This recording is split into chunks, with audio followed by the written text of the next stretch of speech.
The call came on a Tuesday morning when the Georgia rain was hammering my kitchen window and I was on my third cup of coffee, pretending retirement suited me fine. It was my daughter, Rose. She didn't say hello. She just said, "Daddy, Marcus is in the hospital." I set down my mug very slowly, the way you do when you need your hands to stay steady. "How bad?" She was quiet for a moment, and that silence told me everything before she said a word. "Bad enough that they kept him overnight. Daddy, he has a broken arm and 2 cracked ribs, and they found old bruising on his back that the doctor said wasn't from this time. My son-in-law Raymond had been hitting my boy for over a year. Not my daughter, my son. My gentle, quiet Marcus, who came to stay with his sister after he lost his job in Memphis, who helped with the yard and fixed the gutters and never once raised his voice in a house that wasn't his. Raymond had decided that made him a target. I'm 64 years old. I spent 22 years as a county sheriff's deputy in Bibb County before my knees gave out and my doctor gave me an ultimatum. People sometimes look at me now. Gray around the temples, reading glasses on a chain around my neck, moving a little slower than I used to, and they see exactly what Raymond saw. An old man, harmless, past it. That Tuesday morning I drove to Macon General Hospital in the rain, and I stood outside Marcus's room for a long minute before I walked in, because I needed my face to be calm before he saw it. He was lying in the bed with his left arm in a cast and a row of stitches above his eyebrow that nobody had explained to me yet. He was 41 years old, and he looked like a little boy who had been told the world wasn't safe. "Hey, Dad," he said, trying to smile. I pulled a chair up close and I took his good hand between both of mine. He didn't want to tell me. Shame is a strange thing. It attaches itself to the wrong people, the ones who didn't earn it.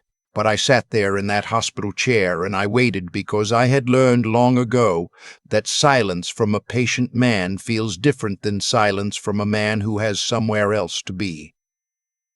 Eventually, Marcus talked. He had moved in with Rose and Raymond 8 months ago, right after the plant closed and he lost the apartment he'd been renting for 11 years. Rose had insisted. "Family helps. Family," she'd said, and Marcus had brought 2 duffel bags and a box of books and taken the small room at the back of their house on Raleigh Street, the one with the window that faced the neighbor's fence. Raymond Briggs was a large man with a large opinion of himself. He worked in sales, drove a truck with chrome rims, and had a mother named Patrice and a younger brother named Deshawn who came around every weekend to watch football and drink Raymond's beer and laugh at Raymond's jokes. They were a unit, those 3, loud and self-contained and utterly convinced that everyone outside that unit existed to serve it. At first, it was just words. Raymond muttering about freeloaders, Patrice making little comments about how some people had no pride, Deshawn laughing at whatever the other 2 said. Marcus had swallowed it because he thought it would pass, because he was grateful for the roof, because he didn't want to cause trouble for Rose. Then one night Raymond came home drunk and angry about something that had happened at work, and Marcus had simply been in the wrong room at the wrong time, and Raymond had shoved him into the door frame hard enough to leave a bruise the size of a fist on his shoulder. Marcus hadn't told Rose. He hadn't told anyone. He had just started moving through that house more carefully, staying out of Raymond's path, making himself small, the way Avery had sat behind that laundry basket, except Marcus did it room by room, hour by hour, for 8 months. 2 nights ago he had tried to stop Raymond from screaming at Rose over a phone bill. That was all. He had just stepped into the hallway and said, "Raymond, come on, man, that's enough."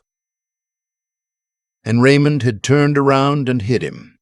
And when Marcus tried to cover up, Deshawn had come out of the living room and helped his brother. And Patrice had stood in the kitchen doorway and watched with that particular look on her face that said she was not going to intervene. By the time it was over, Marcus had a broken arm, 2 cracked ribs, and a split eyebrow. Rose had found him on the bathroom floor at midnight. I sat in that hospital chair and I listened to all of it, and then I sat quiet for another few minutes after Marcus finished. "Where's Rose?" I asked. "Home," he said. Raymond told her to come home. He looked at the ceiling. She went. I didn't say anything about that. Rose was my daughter, and I loved her. But love sometimes means understanding that a person is not yet ready to see what's right in front of them. What I could do was make sure Marcus never had to sleep in that house again. "You're going to stay here until they discharge you," I told him. "Then you're coming home with me to Macon." I squeezed his hand. "And I'm going to handle the rest." Marcus looked at me the way he used to when he was 12, and I told him I would take care of something. Half trust, half worry. "Daddy, don't do anything that gets you in trouble." I smiled. "Son, I spent 22 years learning exactly where the line is. I'm not going to cross it." I patted his hand, "But I am going to walk right up to it." Before I left the hospital, I made 2 phone calls. The first was to an old colleague of mine, a woman named Detective Iris Yount, who had worked domestic violence cases in Bibb County for 15 years before transferring to Macon PD. She owed me nothing, and I wasn't calling in a favor. I was simply passing along some information that I thought might be relevant to her work. She listened carefully and asked 3 questions, and then thanked me and said she'd look into it. The second call was to my neighbor Earl, who is 70 years old and looks enough like me in low light that his own grandchildren have called him by my name at family dinners. What happened next, I am going to tell carefully, because it matters that you understand what I did and what I didn't do. I drove to Raleigh Street. Rose's house was a tan brick ranch with a concrete porch and a basketball hoop in the driveway that Raymond had installed 2 years ago and used approximately twice. Raymond's truck was in the driveway. So was Patrice's Buick. So was Deshawn's Civic. All 3 of them assembled, like they were expecting something. I knocked. Rose opened the door. She looked exhausted, eyes puffy, wearing yesterday's clothes. Behind her, I could see Raymond sitting on the couch with Deshawn. Both of them turned toward the door with the loose, watchful posture of men who expected this visit and had decided how it was going to go. "Daddy," Rose said softly, "come in." I came in. "Raymond," I said. "Walter." He didn't stand up. He leaned back in the couch and crossed his arms and looked at me the way men like him look at men they've decided don't matter. "I figured you'd show up. I came to get Marcus's belongings. Marcus can come get his own stuff when he's ready to apologize for starting drama in my house." I looked at him for a moment without speaking. Then I looked at Sean, who had the decency to glance away first. Then I looked at Patrice, who had emerged from the kitchen holding a dish towel like a prop, wearing an expression of practiced innocence. "You know," I said to nobody in particular, "I drove down this street this morning, and I noticed your neighbor across the way has one of those video doorbells, the kind with the wide-angle lens." I paused. Funny what those things can pick up from a distance. Raymond's jaw tightened, just slightly. "I'll just go pack Marcus's room," I said. Rose showed me to the back bedroom. While I folded Marcus's clothes and stacked his books, Rose stood in the doorway and talked to me in a low, miserable voice about how Raymond wasn't always like this, how the stress of his job had been making him angry, how Marcus should have known better than to get involved. I let her talk. I had heard versions of this before, in 22 years of police work, more times than I could count. I knew that arguing with it right now would only close a door I needed to keep open. "I love you," I told her when she was finished, "and I'm going to be here when you're ready." She didn't answer that, but she helped me carry the boxes to my truck. On my way out, I passed through the living room again. Raymond and Deshawn had migrated to the kitchen table. Raymond was eating leftovers straight from a container and not looking at me. "Raymond," I said quietly. He looked up, irritated. "I want you to know that I'm not angry." I said it evenly, like I meant it, because I had decided that was the most unsettling thing I could offer him. "You have a good evening." He stared at me. Patrice stared at me. I walked out. I drove Marcus's belongings back to my house in Macon, and then I sat in my driveway for a while thinking. 22 years of law enforcement had taught me a few things about men like Raymond Briggs. They needed an audience. They needed to believe they were winning. They would always, always escalate when they felt their authority was being questioned, because the authority was the only thing they were actually protecting. If you wanted to catch them, really catch them in a way that stuck, you needed to let them believe they were still in control right up until the moment they weren't.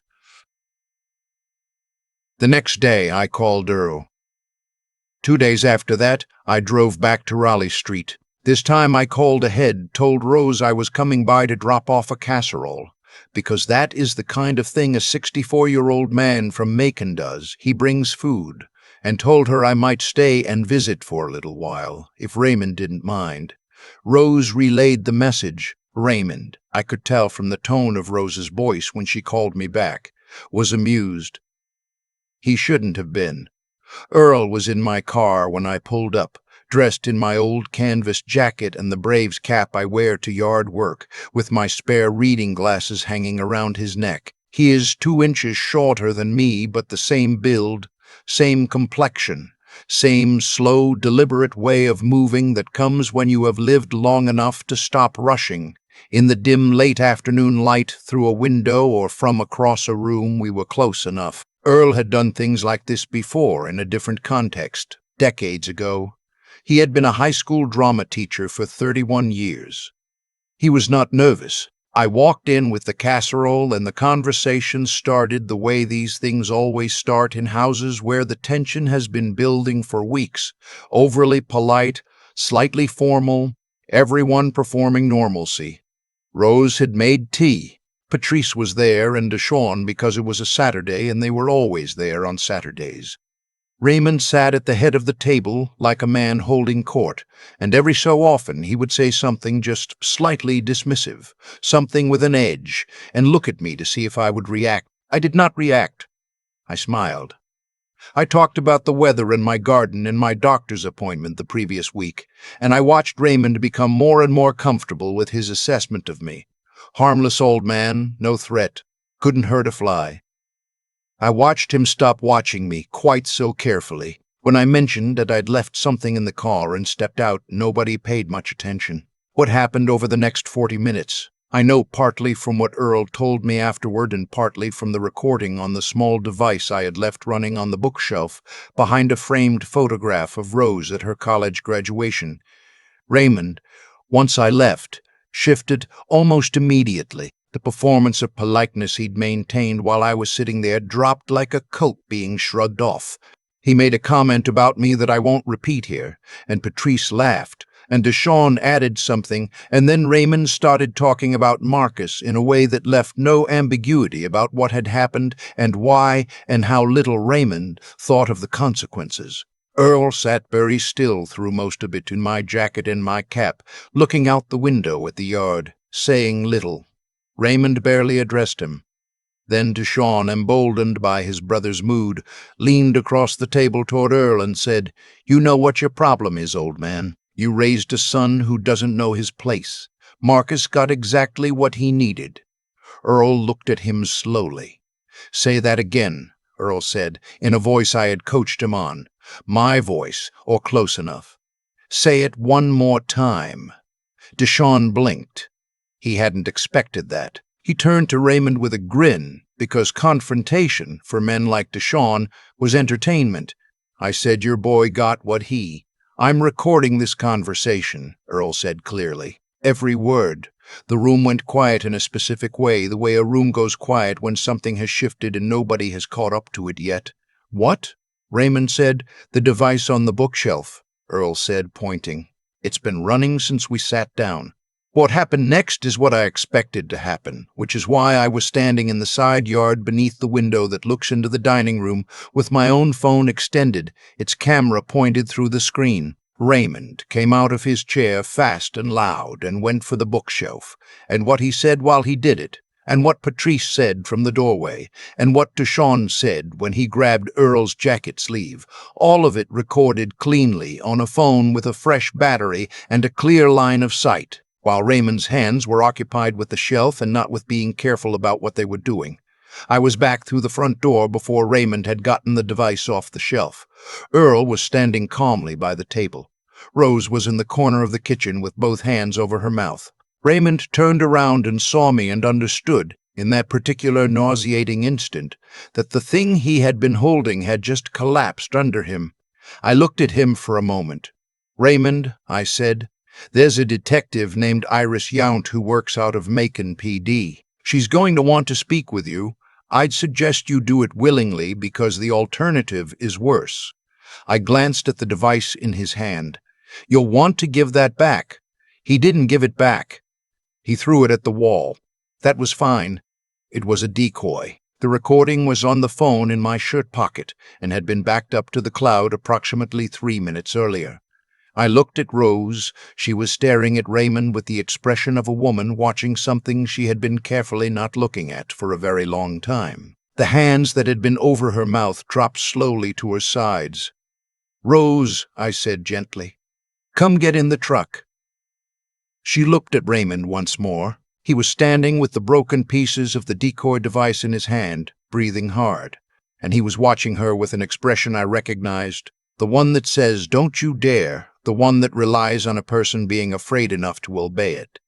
Rose wasn't afraid anymore. I could see it happening in real time, the way ice shifts in spring. She crossed the kitchen, and she walked past me to the front door, and she didn't look back. Patrice started to say something. I held up one hand, and she stopped. "You were in that room," I said to her. "You watched it happen to Marcus for months. Your son is going to answer for what he did, and my sense is the DA is going to want to hear from everyone who was present." I paused. "I'd recommend talking to a lawyer before Detective Yount gets here, which will be soon." Deshawn had gone very quiet. He was looking at the wall where the device had hit. I walked out. Earl was already in the truck. Rose was in the back seat with her arms wrapped around herself, crying quietly but sitting very straight. I started the engine and pulled away from Raleigh Street, and nobody spoke until we were 3 blocks north. Then Earl said, from the passenger seat, "I do not know how you did that job for 22 years. "Carefully," I said, "very carefully.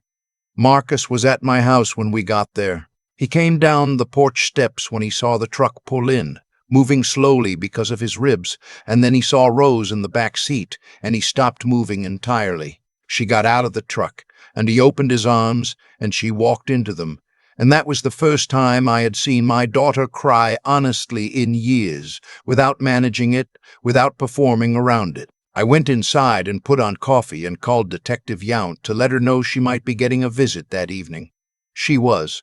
Raymond's temper, it turned out, had been a problem before Macon. Yount's inquiry uncovered a prior domestic incident in Spalding County that had been settled without charges. Combined with Marcus's medical records, the hospital documentation, the recording from Raleigh Street, and statements from Rose and the neighbor who had heard more than anyone had realized, the case Raymond's attorney was going to try to build did not have much to build with. Raymond Briggs was charged with aggravated battery and criminal intimidation.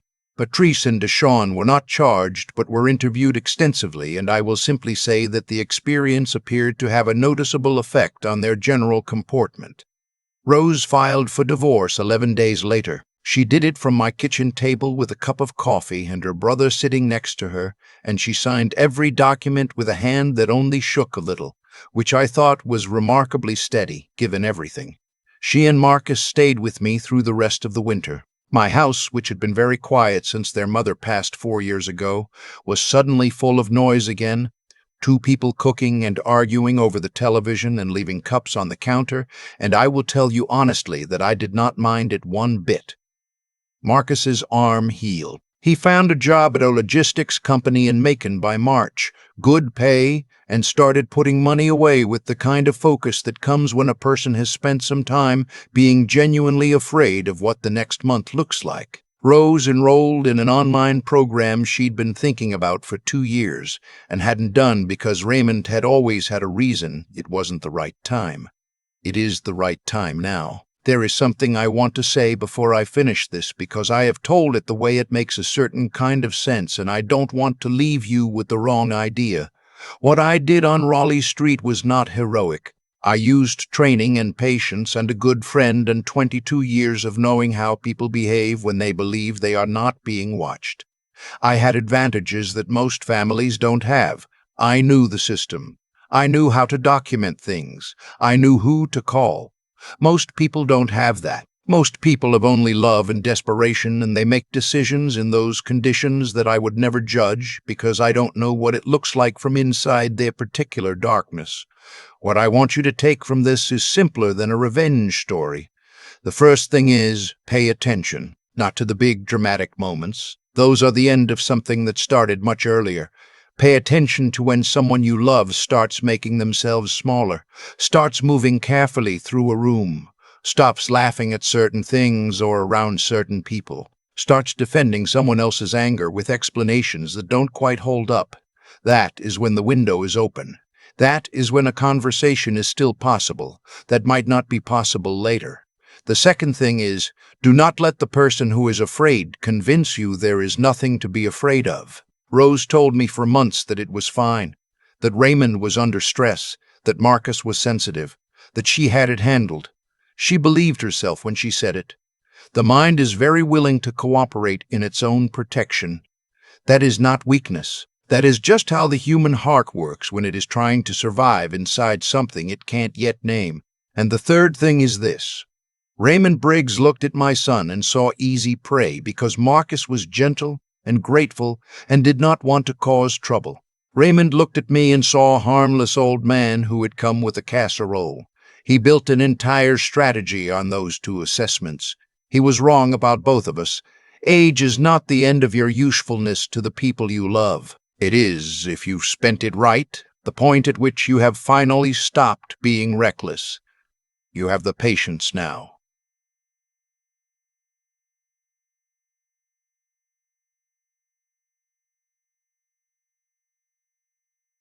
The nissiness.